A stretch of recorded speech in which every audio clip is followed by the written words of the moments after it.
यूहन्ना यीशु का एक शिष्य था। एक दिन यीशु सूर्य के समान चमकता हुआ एक दर्शन में उसके पास आया। मत डर, यीशु ने कहा, मैं मर गया था, अब मैं सदा के लिए जीवित हूं।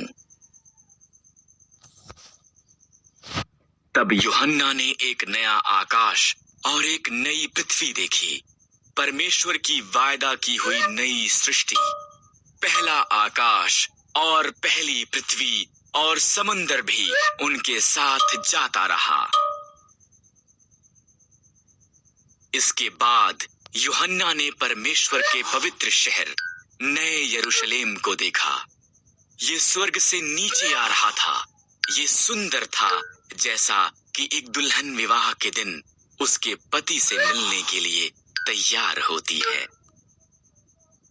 तब यूहन्ना ने परमेश्वर के सिंहासन से ये कहते एक ऊंची आवाज को सुना, अब से परमेश्वर उसके लोगों के बीच निवास करेगा और वो सब एक साथ रहेंगे।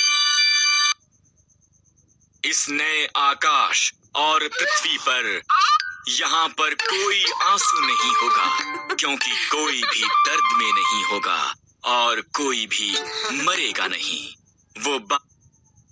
तब सिंहासन से ये कहती हुई आवाज आई, मैं आरंभ और अंत हूँ।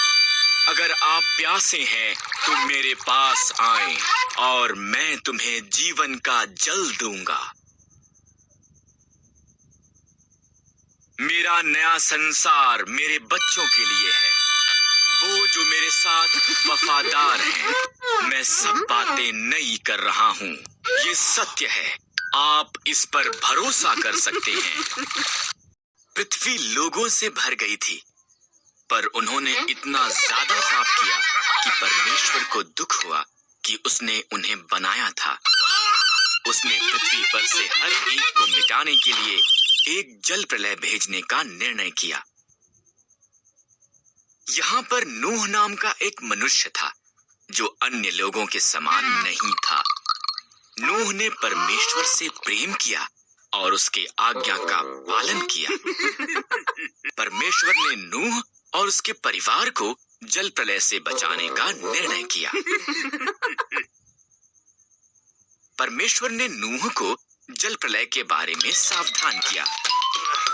उसने उसे एक नीची छत, 3 कोठरियों, एक खिड़की और एक द्वार के साथ एक विशाल जहाज बनाने को कहा। आज्ञाकारिता में नूह ने इसका निर्माण किया। परमेश्वर ने नूह को प्रत्येक जानवर की किस्मों में 2-2 करके लेने को कहा, एक नर, एक नारी। तब नूह, उसका परिवार और जानवर जहाज के अंदर गए। परमेश्वर ने द्वार को बंद कर दिया। 40 दिन और 40 रात तक बारिश आती रही। पानी आकाश से गिरा और समुद्रों और झीलों से भी ऊपर आया, यहाँ तक कि सबसे ऊंचे पहाड़ भी पानी में डूब गए।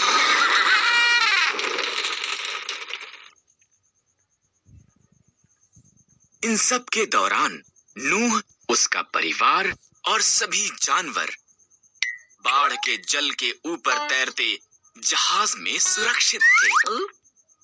परमेश्वर एक पल के लिए भी नूह को भूला नहीं था।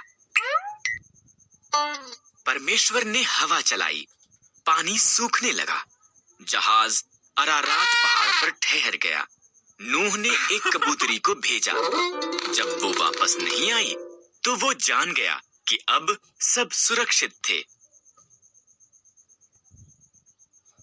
जब पृथ्वी सूख गई, परमेश्वर ने उन्हें बाहर आने के लिए कहा।